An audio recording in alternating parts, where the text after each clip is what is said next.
ဓမ္မနန္ဒဝိပဿနာဓမ္မယုံတိဆောက်ဖို့ရန်အတွက်တရားပြုဉာဏ်ရှိပြည့်ကပေါင်းပြီးတော့လူတန်းပေးကြတော့လူရှင်များမှာဒေါ်မိုးဇံမိသားစုမှအမိအဖအကိုလေးတို့ဟာရည်မှန်း၍တသိန်းကျပ်ဒေါ်စုမြတ်မိသားစုမှ2သိန်းကျပ်ဤကုသိုလ်ချင်းစေနာရှင်ပေါင်းတို့သည်ကြာရဆက်ဖြစ်သောကတ်ဆိုပြီးသောအန္တရာယ်သောယောဂါတို့မျိုးမျိုးကင်းစင်လွှင့်ပြောက်ပြီးဒုက္ခပေါင်းချုပ်ခြင်းရဖြစ်သောနိဗ္ဗာန်သို့မျက်မှောက်ပြုနိုင်ပါစေ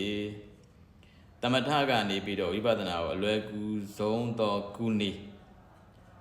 ဒီနေရာမှာတမထနဲ့ဝိပဿနာမှာတမထသည်အထေခန္ဓာကိုရှုတယ်ဝိပဿနာသည်သဘောခန္ဓာကိုရှုတယ်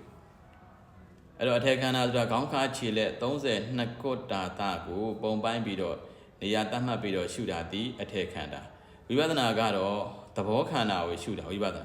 အဲ့တော့အထေခန္ဓာကနေပြီးတော့အထေခန္ဓာကိုရှုရင်းနဲ့ဝိပဿနာကိုကုလို့မရဘူးလားလို့မင်းကုလို့ရပါတယ်ဘုရားရှင်လက်ထက်မှာလည်းဒီ32ခုတာတာစသည်ကမ္မဋ္ဌာန်း40ကိုပေးရင်းနဲ့ဝိပဿနာကိုကူးသွားနိုင်တယ်ကူးပြီးတော့ယဟန္တာဖြစ်သွားတာတွေအများကြီးပဲသောတာပန်တက္ကရာကံအရိယာဖြစ်သွားတာတွေအများကြီးပဲဒါပေမဲ့လို့ဒုက္ခဒုက္ခနဲ့သူ့ရဲ့ကံစွမ်းဉာဏ်စွမ်းပါရမီစွမ်းလိုအပ်ပါတယ်အဲ့တော့ဒါကတော့တစ်ချောင်းပေါ့နောက်တစ်ချက်ကဝိပဿနာကကြတော့သူကသဘောခန္ဓာပဲဒါကြောင့်နေတ္တနေတိဝသဘာဝနောက်တစ်ခုကအနိစ္စရိအာကာရိနဝိဝုဒံပတ္တိတိဝိပဿနာစရှုတဲ့ကသဘောခန္ဓာဖြစ်ရအဲ့သဘောခန္ဓာရဲ့အဖြစ်ကိုသိတယ်သဘောခန္ဓာရဲ့အပြက်ကိုသိတယ်ဆိုရင်တမထနဲ့ဝိပဿနာတစ်ခါတည်းတွဲသွားတာတမထကတမာတိမဂ်ခင်3ပါးဝိပဿနာကပညာမဂ်ခင်2ပါးပေါ်ရခန္ဓာရဲ့ဖြစ်တိုင်းသိရင်တမထပေါ်ရခန္ဓာလေးမရှိတော့ပါလားဆုံးဖြတ်ချက်ချနိုင်ရင်ဝိပဿနာတမထနဲ့ဝိပဿနာတမာတိမဂ်ခင်နဲ့ပညာမဂ်ခင်တပြိုင်တည်းတွဲပြီးတော့လွတ်တယ်လीဒါပေမဲ့တချို့နေရာတွေမှာတော့တန္တတိမရဏအရာဖြစ်တာပြက်တာဟာတီးနေတယ်လို့ထင်ရတဲ့အနေအထားမျိုးတော့ရှိတယ်။သို့တော့အဲ့ဒီအောင့်နေတဲ့သဘော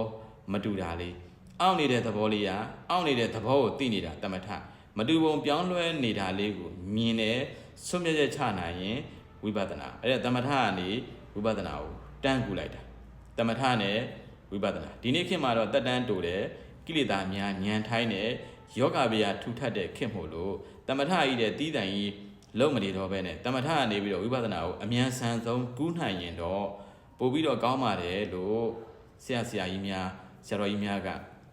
ဆုံးမဩဝါဒပေးထားတာဒါကြောင့်တမထနဲ့ဝိပဿနာအချိန်မဆွဲပဲနဲ့တွဲလွတ်တဲ့နည်းစနစ်ဆိုရင်တော့ပိုကောင်းပါဒါကတော့